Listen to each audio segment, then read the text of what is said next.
Assalomu alaykum, hurmatli tomoshabinlar. Bugun men juda muhim mavzuni tushuntirib beraman. 1 avgustdan qariyalar, keksalar, pensiya yoshidagi fuqarolar uchun berilishi aytilayotgan prezidentning 5 million so'mlik yordami nimaga sarflanishi mumkin? Kimlar bundan foydalanadi? Kimlar kutib o'tirmasligi kerak? Qayerga murojaat qilish kerak va eng muhimi pulni noto'g'ri tushunish oqibatida qanday muammoga tushib qolmaslik kerak? Bu ma'lumot har bir oilaga tegishli. Chunki değerli har bir uyda ota-onamiz, bubomiz, yolg'iz yashayotgan qarindoshimiz yoki yordamga muhtoj keksa inson bor. Shuning uchun videoni oxirigacha ko'ring. Hozirning o'zida kanalga obuna bo'ling, like bosing. Chunki men bu mavzuni oddiy tilda, amaliy misollar bilan qog'ozbozlikda adashmaslik uchun bosqichma-bosqich tushuntiraman. Avvalo bitta narsani aniq qilib olaylik. Ko'pchilik 1 avgustdan barcha qariyalarga 1,5 million so'm berilar ekan deb eshitadi. Va buni hamma pensiya oluvchiga naqd pul qilib tarqatiladi deb o'ylaydi. Mana shu joyda eng katta tushunmovchilik boshlanadi. Amaliyotda bunday ijtimoiy yordamlar ko'pincha hamma uchun avtomatik naqd pul shaklida emas, balki muayyan toifada ehtiyojmand keksalarga ma'lum maqsadlar uchun mahalla va mas'ul tashkilotlar orqali ajratiladigan yordam sifatida bo'ladi. Oldin qanday edi? Oldin ham keksalarga yordam bor edi. Pensiya, moddiy yordam, saxovat va ko'mak, jamg'armasi orqali yordam, mahalla orqali ko'mak, tibbiy reabilitatsiya, protez ortopediya vositalari, dori-darmon bo'yicha ayrim imtiyozlar, yolg'iz keksalar uchun ijtimoiy xizmatlar. Lekin odamlar ko'pincha bu yordamlar haqida kech eshitardi. Hujjatlarni qanday tayyorlashni bilmasdi. Kimga murojaat qilishni tushunmasdi. Natijada haqiqatan ham yordamga muhtoj odam yillar davomida yordam so'ramay yurardi. Boshqa tomondan esa kimdir noto'g'ri va'dalarga ishonib, pul chiqadi deb hujjatini begona odamga berib qo'yardi. Endi nima o'zgaryapti? Muhim o'zgarish shundaki, keksalarning aniq ehtiyojini qoplashga qaratilgan yondashuv kuchaymoqda. Ya'ni pulni berdik o'zi biladi degan yondashuvdan ko'ra, keksaga hozir nimasi kerak? Doğru kerakmi? Davolanish kerakmi? Uy sharoitini yaxshilash kerakmi? Harakatlanish vositasi kerakmi? Oziq-ovqat yoki kommunal to'lov bo'yicha yordam kerakmi degan savol oldinga chiqadi. 5 million so'm degan miqdor ham shunday yordamlar doirasida ko'p muhokama qilinmoqda. Lekin har bir hududda tartib, ro'yxat, ajratish shakli va talab qilinadigan hujjatlar farq qilishi mumkin. Shuning uchun men sizga umumiy mantiqni va amaliy yo'lni tushuntiraman. Qanday sarflash mumkin? Qaysi holatda rad javobi bo'lishi mumkin? Nimalarga aldanmaslik kerak? Birinchi bilishingiz kerak bo'lgan narsa. Bunday yordamning maqsadi keksaning kundalik hayotidagi real muammoni yengillashtirishdir. Masalan, 72 yoshli otaxon pensiya oladi, lekin qandli diabeti bor. Har oy dori-darmonga 3,5 ming so'm, analizlarga 1,5 ming so'm. Transportga 1 ming so'm ketadi. Pensiyasi oziq-ovqat va kommunal to'lovlardan ortmaydi. Ana shunday holatda 1 million so'mlik yordam bir martalik bo'lsa ham 3-4 oylik dori zaxirasini olishga, shifokor ko'rigidan o'tishga yoki kerakli tibbiy buyum sotib olishga yordam beradi. Ikkinchi holat, tammin yoshli onaxon yolg'iz yashaydi. Farzandlari boshqa viloyatda yoki moddiy imkoniyati past. Uyida isitish tizimi yaxshi emas. Qishda elektr pech ishlatadi. Kommunal xarajatlar oshib ketadi. Bunday vaziyatda yordam oziq-ovqat, issiq kiyim, ko'mir, gaz yoki elektr to'lovining bir qismini qoplash, uy ichidagi mayda ta'mir uchun ishlatilishi mumkin. Bu yerda maqsad hashamat emas, xavfsiz va sog'lom yashash sharoitini ta'minlash. Uchinchi misol, keksa odam insultdan keyin yurish qiyinlashgan. Unga hassa yurgich nogironlik aravachasi, bosim o'lchagich yoki maxsus tagliklar kerak bo'lishi mumkin. Oilada pul bo'lmasa, bunday buyumlar keyin olamiz deb ortga suriladi. Lekin bu keyin ba'zan keksaning sog'lig'ini yomonlashtiradi. U yiqilib tushishi, jarohat olishi, yotoqda qolib ketishi mumkin. Shuning uchun ijtimoiy yordamni harakatlanish, parvarish, reabilitatsiya vositalariga sarflash juda to'g'ri yo'nalish hisoblanadi. 4-misol. 68 yoshli ayolning pensiyasi bor. Lekin u nevarasini ham boqadi. Chunki farzandi ishsiz yoki og'ir ahvolda. Rasmiy qaraganda pensioner pensiya olyapti, lekin real hayotda uning xarajati oddiy pensionerlikdan 2 barobar ko'p. Bunday holatlarda mahalla xodimlari faqat pensiya miqdoriga emas, oiladagi haqiqiy vaziyatga ham qarash kerak. Uyda nechta odam yashaydi? Daromad manbai bormi? Bemor bormi? Qarzdorlik bormi? Keksa odam qarovsiz qolganmi? Endi ko'pchilik beradigan savol. Bu 5 million so'mni nimaga sarflash mumkin? Eng to'g'ri yo'nalishlar quyidagilar: dori-darmon, shifokor ko'rigi, analiz, reabilitatsiya, tibbiy buyumlar, oziq-ovqat, kommunal to'lovlar, zarur kiyim-kechak, uyda xavfsizlikni ta'minlaydigan mayda ta'mir, keksaning parvarishi uchun kerakli vositalar. Masalan, qon bosimi apparati 2000 ming so'm bo'lishi mumkin. Qon miqdorini o'lchaydigan apparat va test chiziqlari yana bir necha 100 ming so'm turadi. Ba'zi dori kurslari bir oyga 500 ming so'mdan oshib ketadi. Shunday ekan, bu mablag'ni bayramona xaridga emas, sog'liq va yashash uchun eng zarur ehtiyojga yo'naltirish kerak. Kimlar ko'proq e'tibor berishi kerak? Avvalo yolg'iz yashaydigan keksalar. Chunki ularning daromadi cheklangan, yordam so'rashga ham ko'pincha uyalishadi. Ikkinchi toifa: nogironligi bo'lgan yoki og'ir surunkali kasalligi bor pensionerlar. Uchinchi toifa: boquvchisini yo'qotgan, farzandlari yordam bera olmaydigan, ijtimoiy daftarlar ro'yxatida turgan yoki mahalla tomonidan ehtiyojmand deb topilgan keksalar. To'rtinchi toifa: uy-joy sharoiti og'ir, kommunal qarzdorligi ko'paygan, oziq-ovqat va dori o'rtasida tanlov qilishga majbur bo'layotgan odamlar. Kimlar ortiqcha xavotir olmasligi kerak? Agar keksa insonning pensiyasi yetarli bo'lsa, farzandlari doimiy yordam berayotgan bo'lsa, uy-joyi yaxshi bo'lsa, jiddiy tibbiy xarajati bo'lmasa, unda bu yordam avtomatik ravishda berilmasligi mumkin. Bu adolatsizlik degani emas. Ijtimoiy yordamning maqsadi hammaga bir xil tarqatish emas, aynan qiynalayotgan odamni qo'llab-quvvatlashdir. Masalan, bir pensioner 3 million so'm pensiya oladi, farzandlari bilan yashaydi, xarajatlarini ular qo'polaydi. Boshqa pensioner 1 million 200 ming so'm atrofida daromad bilan yolg'iz yashaydi, dori xarajat oyiga 600 ming so'm.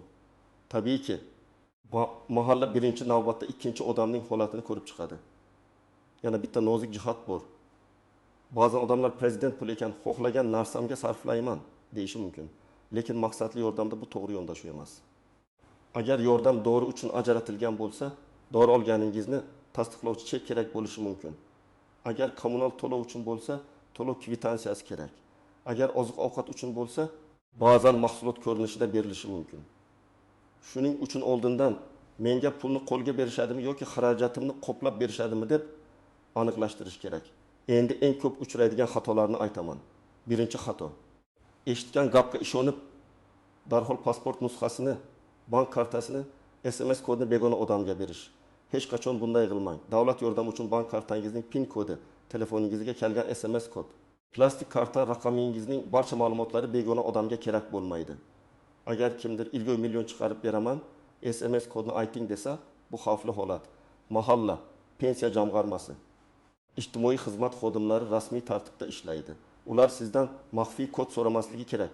Ikkinchi xato: yordamni olish uchun pul berish. Ro'yxatga kiritib qo'yaman, 7 ming so'm bering, hujjatingizni tezlashtiraman. Odamim bor degan gaplarga ishonmang. Ijtimoiy yordam rasmiy asosda ko'rib chiqiladi. Agar sizdan pul talab qilinsa, buni mahalla raisiga, tuman hokimligiga yoki ishonch telefonlariga aytish kerak. Chunki bunday holat nafaqat sizga zarar, balki haqiqatan muhtoj boshqa keksaning ham huquqini buzadi. Uchinchi xato: men uyat bo'ladi deb murojaat qilmasligi. Men ekspert sifatida shuni aytaman: keksalikda yordam so'rash uyat emas. Ota-onalarimiz butun umr ishlagan, soliq to'lagan, farzand tarbiyalagan, jamiyatga hissa qo'shgan. Agar bugun ularga dori, oziq-ovqat, reabilitatsiya yoki parvarish uchun ko'mak kerak bo'lsa, bu ularning haqqi. Ayniqsa yolg'iz yashovchi buvi bobolar mahallaga murojaat qilishdan tortinmasligi kerak. To'rtinchi xato: hujjatlarni tayyorlamasdan borish. Ko'pincha odam mahallaga boradi, lekin yonida pasport yo'q, pensiya guvohnomasi yo'q, kasallik haqida ma'lumotnoma yo'q, dori retsepti yo'q. Keyin meni qaytarishdi deb xafa bo'ladi. Aslida xodim hujjatsiz holatni rasmiylashtira olmaydi. Shuning uchun murojaatga tayyor borish kerak. 5-xato: oilaviy vaziyatni yashirish yoki noto'g'ri ko'rsatish. Masalan, uyda ishlaydigan farzand bor, daromad bor, lekin hech kim yordam bermaydi deb yozdirish keyin tekshiruvda muammo tug'dirishi mumkin. Aksincha, haqiqatan yordam bermaydigan farzand bo'lsa, buni ham tushuntirish kerak. Farzandim nogiron, farzandim boshqa davlatda aloqasi yo'q, uyda yashaydi, lekin daromadi yetmaydi. Ya'ni vaziyatni yashirmang, aniq tushuntiring. Yana bir muhim nuansa: barcha qariyalar degan ibora odamlarda noto'g'ri kutish uyg'otishi mumkin. Rasmiy tartibda yosh mezoni, ehtiyojmandlik mezoni, ijtimoiy holat, tibbiy ko'rsatma mahalla xulosasi kabi omillar bo'ladi. Shu sababli bir mahallada bir odam olishi qo'shnisi olmasligi mumkin. Bu qo'shni yomon ko'rilgani uchun emas, mezonlar boshqacha bo'lgani uchun. Agar rad javobi berilsa, nima sababdan rad etildi deb yozma yoki aniq og'zaki izoh so'rash kerak. Endi 1 million so'mni qanday rejalashtirish masalasiga o'tamiz. Men bunday vaziyatda pulni 3 qismga bo'lib o'ylashni maslahat beraman. Birinchi qism sog'liq uchun eng zarur xarajat. Masalan, dori, analiz, shifokor, bosim apparati. Ikkinchi qism kundalik yashash uchun zarur xarajat. Masalan, oziq-ovqat, kommunal to'lov, gigiyena vositalari. Uchinchi qism xavfsizlik va parvarish. Masalan, uyda sirpanmaydigan gilamcha, hammom uchun tutqich, yotoq parvarishi vositalari, hassa yoki yurgich. Agar 1 million so'mni bir kunda keraksiz xaridga ishlatib yuborsangiz, keyin asosiy muammo yana qolaveradi. Real misol olaylik. 75 yoshli onaxon oyiga 1 million 300 ming so'm pensiya oladi. Har oy 400 ming so'm oziq-ovqat. 5 ming so'm kommunal, 500 ming so'm dori, 7 ming so'm transport xarajati bor. Bu hisobning o'zi 1 million 200 ming so'm bo'ldi. Kiyim-kechak, uy ta'miri, qo'shimcha tahlillar hali kirmadi. Agar unga bir 5 million so'm yordam ajratilsa, eng oqilona yo'l 700 ming so'm dori va analizga, 400 ming so'm oziq-ovqatga, 200 ming so'm kommunalga, 500 ming so'm transport va gigiyena vositalariga sarflash. Shunda yordam bir oyda yo'q bo'lib ketmaydi, asosiy bosimni kamaytiradi. Yana bir misol, 70 yoshli otaxonning oyog'i og'riydi, titsasida muammo bor. U bozorga chiqa olmaydi, poliklinikaga borishi qiyin. Unga dori ham kerak, lekin undan ham oldin yurgich yoki sifatli hassa kerak. Agar u yurayotganda yiqilsa, davolanish xarajati 1 milliondan bir necha barobar oshib ketishi mumkin. Demak, ba'zan eng to'g'ri sarf dori emas, yiqilishning oldini oladigan vosita bo'ladi. Bu ham ijtimoiy yordamning maqsadiga mos keladi. Endi nima qilish kerakligini aniq aytaman. Birinchi qadam, o'zingizning mahallangizga boring. Mahalla raisi, xotin-qizlar faoli, hokim yordamchisi yoki ijtimoiy xodimdan keksalar uchun 1 million so'mlik yordam bo'yicha tartib qanday, kimlar ro'yxatga olinadi, qanday hujjat kerak deb so'rang. Gapni umumiy boshlamang, aniq ayting. Men falon yoshdaman. Pensiya olaman, sog'lig'imda falon muammo bor. Yordamga muhtojman, ariza bermoqchiman. Ikkinchi qadam, hujjatlarni tayyorlang. Odatda kerak bo'lishi mumkin bo'lgan hujjatlar pasport yoki ID karta. Pensiya guvohnomasi yoki pensiya olishingizni tasdiqlovchi ma'lumot, yashash manzili bo'yicha ma'lumot, tibbiy ma'lumotnoma, shifokor retsepti, nogironlik bo'lsa tegishli hujjat, kommunal qarzdorlik bo'lsa kvitansiya. Yolg'iz yashasangiz buni tasdiqlovchi mahalla ma'lumoti. Har bir hududda ro'yxat biroz farq qilishi mumkin. Shuning uchun mahalladan aynan sizning holatingiz uchun kerakli hujjatlarni yozib oling. Uchinchi qadam, ariza yozing. Arizada juda uzun gap shart emas, lekin mazmun aniq bo'lsin. Masalan, men falonchi falon manzilda yashayman, pensiya yoshdaman, sog'lig'im sababli doimiy dori-darmonga ehtiyojim bor, daromadim xarajatlarimni qoplashga yetmayapti. Menga ijtimoiy yordam ajratishingizni so'rayman. Agar yordamni aniq maqsadga so'rasangiz yanada yaxshi, dori-darmon xarajatlari uchun, kommunal qarzdorlikni qoplash uchun, yurgich sotib olish uchun, oziq-ovqat mahsulotlari uchun. 4-qadam, xarajatlaringizni yozib boring. Ko'pchilik og'zaki aytadi, pul yetmayapti, lekin rasmiy xodimga aniq raqamlar kerak. Bir varaq qog'ozga yozing. Pensiya qancha, dori qancha, kommunal qancha, oziq-ovqat qancha, transport qancha. Masalan, pensiya 1 million 400 ming so'm, dori 500 ming, kommunal 300 ming, oziq-ovqat 700 ming, transport 120 ming. Shunda daromad va xarajat o'rtasidagi farq ko'rinadi. Bu sizning murojaatingizni kuchaytiradi. 5-qadam, chek va kvitansiyalarni saqlang. Agar siz dori olgan bo'lsangiz, dorixonadan chek oling. Kommunal to'lov qilsangiz, kvitansiyani saqlang. Tibbiy buyum olsangiz, hujjatini saqlang. Bu keyingi murojaatlarda ham yordam beradi. Chunki siz haqiqatan pulni zarur maqsadga sarflaganingizni ko'rsata olasiz. 6-qadam, rad etilsa, sababini biling. Bo'lmaydi degan javob bilan cheklanib qolmang. Qaysi mezon bo'yicha to'g'ri kelmadim? Qanday hujjat yetishmayapti? Qachon qayta murojaat qilsam bo'ladi? Mening holatim boshqa yordam turiga mos keladimi deb so'rang. Ba'zan odam aynan shu yordamga mos kelmasligi mumkin. Lekin boshqa yordam turiga mos keladi. Moddiy yordam, oziq-ovqat ko'magi, tibbiy vosita, reabilitatsiya, uyda parvarish xizmati. 7-qadam, oilada keksalar bo'lsa, farzandlar befarq bo'lmasin. Ko'p ota-onalar o'z muammosini yashiradi. Bolalarimni qiynamay deb dori olmay yuradi. Shuning uchun farzandlar o'yga hech bo'lmasa bir marta ota-onasining dori ro'yxatini, kommunal to'lovini, oziq-ovqatini, shifokor ko'rigini tekshirish kerak. Agar yordam dasturi bo'lsa, hujjat topshirishda ko'maklashish kerak. Chunki keksa odam ba'zan navbatda turishga, hujjat yig'ishga, idorama-idora yurishga qiynaladi. 8-qadam. Rasmiy manbalardan tekshiring. Mahalla, tuman hokimligi, ijtimoiy himoya milliy agentligi tizimidagi mas'ul xodimlar, pensiya jamg'armasi bo'limi, davlat xizmatlari markazi orqali ma'lumot oling. Telegramdagi noma'lum kanallar. Falon guruhga yozing. Pul chiqaramiz degan xabarlar, shubhali havolalar orqali shaxsiy ma'lumot kiritmang. Ayniqsa telefoningizga kelgan kodni hech kimga aytmang. Men yana bir narsani alohida ta'kidlayman. Bu yordamni olish yoki olmaslik insonning qadrini belgilamaydi.